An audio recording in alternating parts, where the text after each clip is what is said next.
Hindi pa ako dyan. Ayoko nga. Hindi ko dyan. Dito lang ako dyan. Tatlo na.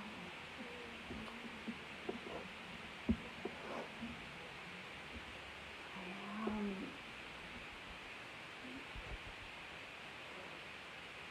Pagpapahin mo lang to.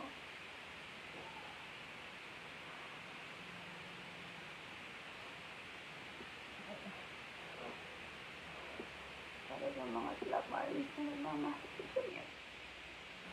Ayaw ko umiyak. Ayaw kong ganito ko. Pero makikipagkwentuhan lang ako sa inyo. So, simula nang nangyari to,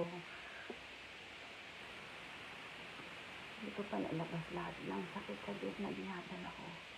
Pero kagabi, hindi ako halos makatulog. Na parang inuusig sa yung tip ko. Kung gusto ko na magsalita.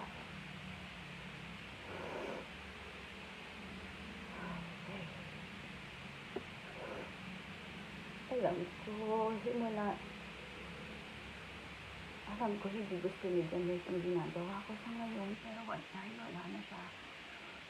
Kaya dito ako ngayon sa harap niyo. Nagsasalita ako. Okay.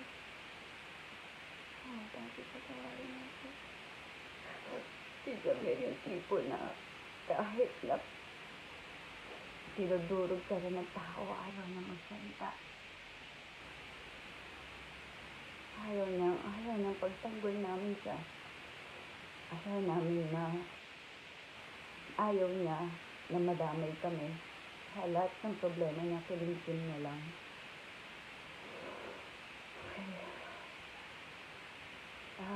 Gusto ko lang mag-live dahil gusto ko subukan na liwanagin lahat ng issue na pinukol kay Jamil. Dahil alam niyo naman, simula nang pumutok yung balita na yun, wala kayo narinig sa amin. Alam niyo naman, na simula nun, hindi kami nagsalita. Kahit na ganong pandudurog pa yung pinukol ng lahat sa amin, hindi kami nagsalita. Dahil naniniwala kami sa katarungan.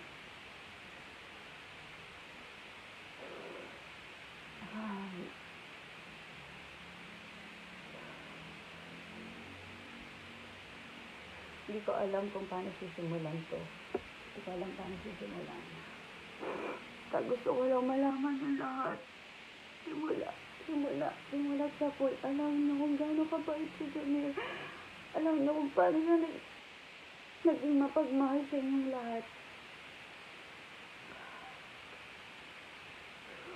Hindi ko alam. Gusto ko lang po linawin lahat.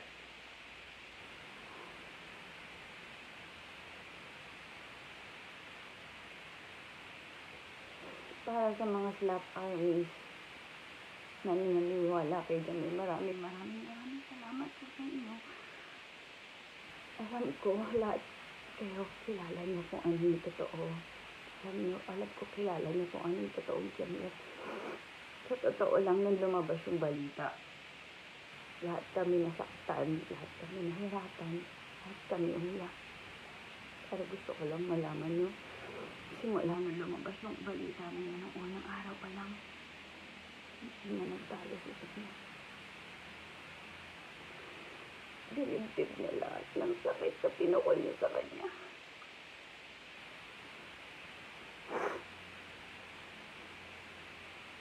Totoo lang, hindi niya na iniintindi yung mga pinupukol sa kanya, yung mga binibintang sa kanya, wala sa pakialam na doon. Hindi niya lang po talaga matanggap na yung mga taong minahal niya. Ito pa yung gumawa sa kanya ng ganun.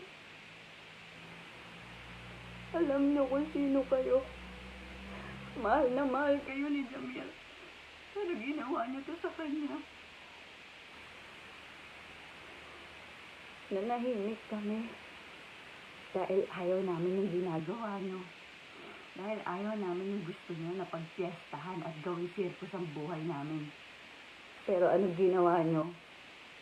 Nag-enjoy kayo. Ha? Nagpakawala kayo ng mga peking news. Gumawa kayo ng mga peking istorya para lang mahila nyo pababa si Jamir. Napakasama nyo. Alam nyo kung sino kayo. Hindi ko kayo babangkitin pero alam nyo na kung sino kayo. Ang hindi ko matanggap hanggang sa huling hininga ni Jamir, nagpalabas pa rin kayo ng peking news. Anong klaseng mga tao kayo? Anong klaseng mga tao? Tinuring kayong kapatid. Si Jamir, mahal na mahal na kayo. Pero dahil sa pera at Egypt, ginawa niyo lahat sa kanya. Alam ko hindi nagugustuhan ni Jamir ito ginagawa ko. Kung meron mang kaisa-isang tao na ayaw na lagi ako naglalabas ng galit ng rant sa social media, si Jamir yun. Pero wala na siya. So, wala na magtatanggol para sa kanya, kundi ako na lang. Gusto ko malinisin yung pangalan niya. Wala na po akong magagawa sa mga taong hindi naniniwala. Pero maraming salamat sa matinding suporta na nararamdaman namin sa mga taong totoong nakakakilala sa kanya. Hindi ko pwedeng ibigay yung mga detalye na nag-gather ko sa buong pangyayari nito. Pero isa lang masasabi ko, wala kayong mga kwenta. Wala kayong utang na loob.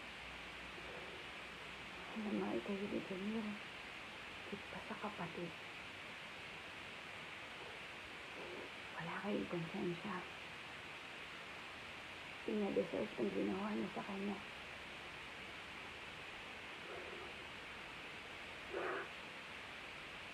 Buong buhay niyang binay niya lang yung banda. Minay na lang kayo. O siyang pinuwi sa lahat para sa inyo. Alam niyo yun sa sarili niyo.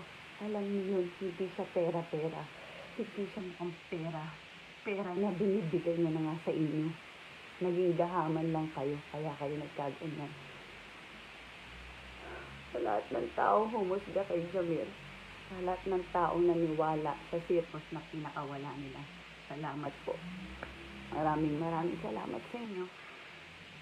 Dahil naniwala kayo sa kabaliwan ng mga taong to. Dadasal ko na lang lahat kayo.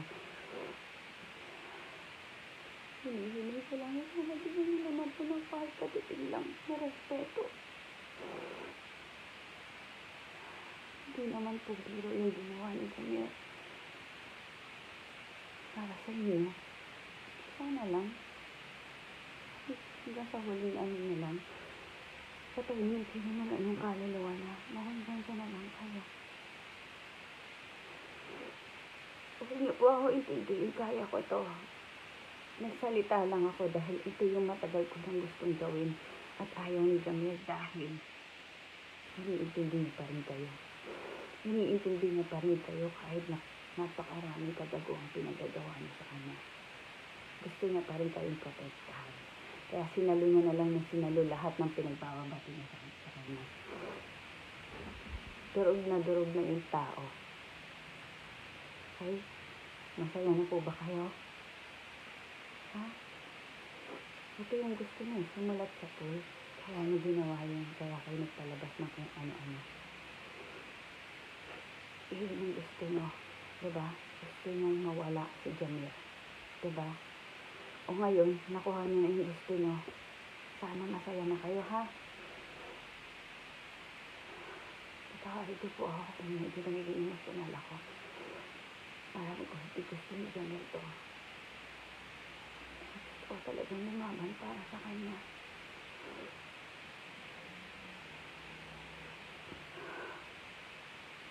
Hindi ko alam kung paano tatapusin to. Basta, yun lang po yung gusto ko sabihin sa lahat na lumabas na issue sa kanya. Alam ko, nagtatanong kayo. Alam ko marami nagtatanong bakit hindi kami nagsasalita. Bakit hindi kami nagre-react? Bakit ang tahimik lang nila? Guilty ba sila? Lahat yun. Dinibdib namin lahat yun. Kaya nga nagpakamatay yung asawa ko eh. Dahil gusto sa ginawa niyo eh. Dinibdib namin lahat yun. Dahil umasa kami, lalabas ang hostilya. Wala lahat na nakakakilala kay Jamil, alam niyo yung totoo. Maraming salamat sa lahat ng naniwala. Sa lahat ng hindi bumitaw. Mahal namin kayo. At yun sa mga nagpasakot sa kademonyohan.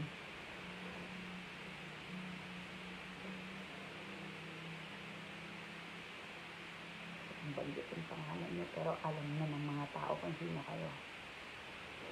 May God bless all of you. Okay? Tinuring kayong kapatid ni Jamil. Mahal na mahal kayo ni Jamil. Hanggang sa uling hininga niya, dinibdib niya lahat dahil hindi niya kaya saktan kayo. Hindi niya kaya suklian yung pandidemonyo niya sa kanya. Hindi niya kaya. Sinalo niya na lang lahat. Wala kayong konsensya hanggang sa huling hininga niya. Nagpalabas ba kayo na kasinungalingan? Parang wala kayong pinagsamahan. Kung banggitin ng pangalan niyo, pero alam mong dalawa kung sino kayo. Sama niyo pang mga asawa niyo, ha? Makonsensya kayo sa ginawa niyo sa asawa ko. Alam niyo kung gaano kabait si Jamil. Alam niyo yan. Patawarin niyo ako. Anis, patawad kung nagkaganito ko. Kasi pinigil ko lahat to dahil ayaw ni Jamil na magsalita ako. Gusto niya saluhin niya lang lahat. Pero matagal na gusto ko siya ipagtagol pero ayaw niya. Wala na akong magagawa. Sinira na siya. Sirang na siya. Okay. Pero kahit pa paano, subukan ko lang. Sinubukan ko lang na muling ipaalala sa inyo kung ano ang totoo sa pagkatao ni Jamil sa lahat na nakakakilala sa kanya. Isling ko lang po na sana ipagdasal na lang natin yung kaluluwa niya. Wala na po kami magagawa. So, ipagdasal na lang natin siya.